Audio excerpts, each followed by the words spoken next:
Bienvenue à vous tous pour pour cette quatrième roue astrologique des 12 maisons. Pour ce mois de décembre, on est parti, on va voir ensemble ce qui va donc se passer. Allez, c'est parti.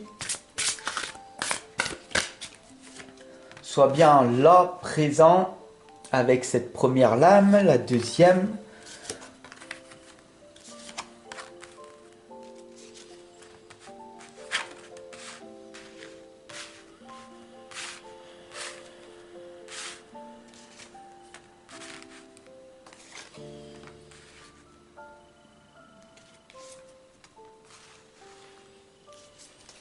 Voilà. Est-ce que tu les vois? Oui, tu les vois, elles sont là, elles sont un petit peu grandes, bien sûr. Hop là. En tout cas, elles sont bien là. Tu vois ici, c'est la 12e. Et ici, on a la première, la deuxième, la troisième. Donc la première ici, c'est les temps morts. La conscience, réflexion, solitude, moment d'isolement. Qu'est-ce que cela t'indique? D'ailleurs, on va ensemble faire un premier test. J'aimerais sincèrement que tu me dises en commentaire ce que cette lame t'inspire. Les temps meurent, ta propre conscience. Nous sommes tous des êtres humains avec une conscience. La conscience qui est en dehors de notre cerveau, qui est la conscience universelle, collective, ce que l'on appelle la mémoire de l'humanité, les annales akashiques. Et c'est à l'intérieur de cette grande bibliothèque de l'univers que nous pouvons tout simplement mener nos propres réflexions. Donc ici, il est très important, mon ami, de prendre un temps mort et de réfléchir sur ce que l'on veut tous réellement pour ce mois de décembre et pour créer une merveilleuse et une nouvelle année. Pour ce mois de décembre, on a ici la lame de la beauté. Est-ce que tu as été tout simplement en accord avec tes valeurs et est-ce que tu as vraiment, véritablement effectué tout ce que tu avais dit dans l'année? Ou est-ce que tu t'es arrêté la première semaine de janvier? Est-ce que tu as eu des résolutions ou des vœux? Comme le mois prochain, nous verrons est-ce que tes vœux ont été validés toute l'année ou est-ce que tu les as balayés et mis de côté. La véritable beauté, c'est d'être véritablement intègre et de faire ce que tu dois faire jour après jour, ce que l'on appelle être discipliné. La troisième lame ici, c'est le miroir. Alors, connais-toi toi-même, l'auto-examen. En fait, ensemble, on va s'auto-examiner d'ailleurs et on va ensemble comprendre pourquoi tu procrastines, pourquoi tu as cette peur de réussir, pourquoi tu as peur de l'opinion des autres, pourquoi tu as véritablement ce frein de vouloir oser t'exprimer, tout simplement. Peut-être que c'est ton propre paradigme, peut-être que tu as véritablement à l'intérieur de toi ces freins, ces blocages qui t'empêchent de te révéler aux autres. Et on va voir ensemble ce qui va donc se passer. On a ici les prisons de l'âme. Bien sûr, dans ton enfance, tu as peut-être eu cette peur d'être emprisonné, que si tu te démarquais des autres, si tu n'étais pas comme les autres, que si tu sortais de la norme, si tu étais différent des autres, tu serais rejeté, non aimé. Donc, tout simplement, dans la solitude, et ça, tu ne le supporterais pas. de rester dans le silence et la solitude, ce serait quelque chose de dramatique. Et donc, tu préfères dire oui à tout le monde au lieu de dire non pour te dire oui à toi-même. C'est ce que l'on appelle les prisons de l'âme. Et c'est très important, d'ailleurs, de t'en libérer. Et je suis là, tout simplement, pour t'accompagner et te guider vers cette libération, vers cette affirmation et de te dire pleinement oui et de dire non à beaucoup de personnes car ils sont là pour te créer des obstacles pour réaliser tes propres rêves. Il faut vraiment que tu en prennes conscience. La cinquième lame ici, c'est l'air. Tu as besoin de respirer. Tu as besoin véritablement, mon ami, pour prendre une bouffée d'oxygène, de respirer. Respirer, c'est prendre le temps d'un voyage, de comprendre que l'importance de prendre soin de soi, de comprendre que la vie n'est pas celle que tu as l'impression de vivre. Pendant un temps, c'est vrai, tu acceptes l'inconfort, car tu sais que tu vas le retrouver par la suite.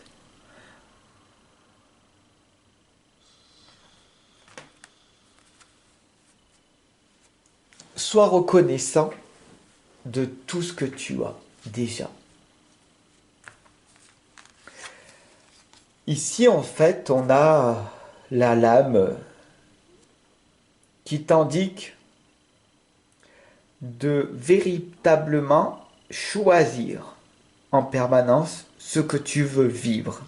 Tu as toujours le choix de renaître, de faire le bien ou le mal, de ne faire ou de ne pas faire, d'être dans l'ordre ou dans le désordre, de t'organiser à faire quelque chose de bien, de magique, d'utile pour les autres ou pas, de prendre du temps pour toi et pour les autres, de t'améliorer, de progresser pour redonner aux autres, d'être une personne dans l'amour, la générosité, la contribution, ou alors de rester dans ton coin et d'accumuler des savoirs et d'avoir peur de les divulguer aux autres car tu as peur qu'ils prennent tes connaissances. Mais si tu apprends de tes connaissances en permanence, tu n'as rien à perdre et tout à gagner. Voilà ce que cette lame te révèle.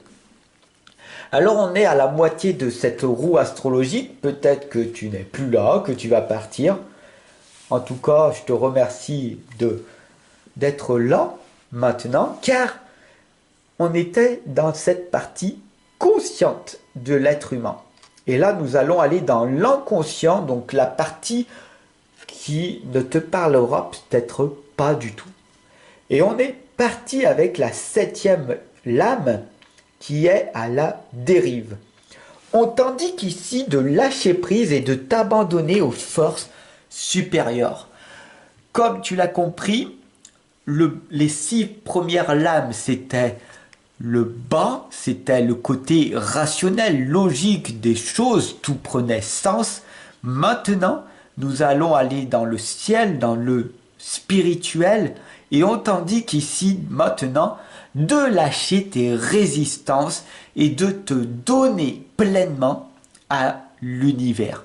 Tu n'as rien à craindre, tu es ici sur la terre protégé en permanence par l'au-delà.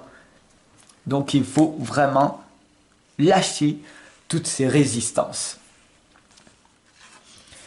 Ici, on arrive dans les rêves, les messages onirique. On est ici dans le côté spirituel des choses, dans le ciel. Il n'y a rien à comprendre à part faire confiance en la vie. Tu sais que tu es surveillé 24 heures sur 24 en permanence par les anges, les archanges. Même si tu n'en as pas conscience, ils sont là à tes côtés à te pousser pour créer quelque chose de magique pour toi et pour les autres. Donc, tu es un miracle, tu es ici pour inspirer les autres et il faut que tu en prennes conscience. On continue avec la lame de la vulnérabilité. Il est important pour toi d'ouvrir ton cœur et de ne plus avoir peur de montrer la tendresse qui est en toi, la douceur de l'être humain. Un homme a cette capacité de passer à l'action, bien sûr, de gagner, de faire de l'argent, de produire des belles choses, des belle création, mais il y a aussi ce côté vulnérable, tendre qu'il a du mal à montrer aux autres. Et les femmes sont touchées par cette sensibilité que l'homme a en lui. Ce côté féminin que l'homme a, il doit le montrer également. On continue avec la 8e lame qui est l'endurance. Continuer à ramer, continuer à avancer malgré les obstacles, malgré les résultats qui ont du mal à arriver. Il faut continuer à persévérer. C'est grâce à cette détermination, à ce feu sacré que tout va se produire par la suite. Tu dois être la personne que tu veux être dès à présent. On continue avec la 11e lame qui est cette lame de la sagesse du corail. Elle t'indique tout simplement d'être la personne que tu souhaites devenir. Qu'est-ce que ça veut dire? Si tu veux devenir une personne sage, une personne qui est compris des autres, il va falloir tout simplement te former en permanence, jour après jour, et donner de ta propre personne, de faire des sacrifices, de dire non à beaucoup de personnes pour dire oui à toi et bien sûr à tes formations et bien sûr à progresser pour redonner le meilleur de toi aux autres, de contribuer pour un monde meilleur. Et la 11e lame ici, mon ami, c'est la dernière qui t'indique la divination, l'art divinatoire est bien sûr un art, c'est bien sûr ta destinée, c'est quelque chose qui est en toi, ce côté visionnaire, ce côté novateur, ce côté de prophétie, ce côté tout simplement d'intuition, de créer cet élan vers un monde meilleur. C'est un appel du cœur.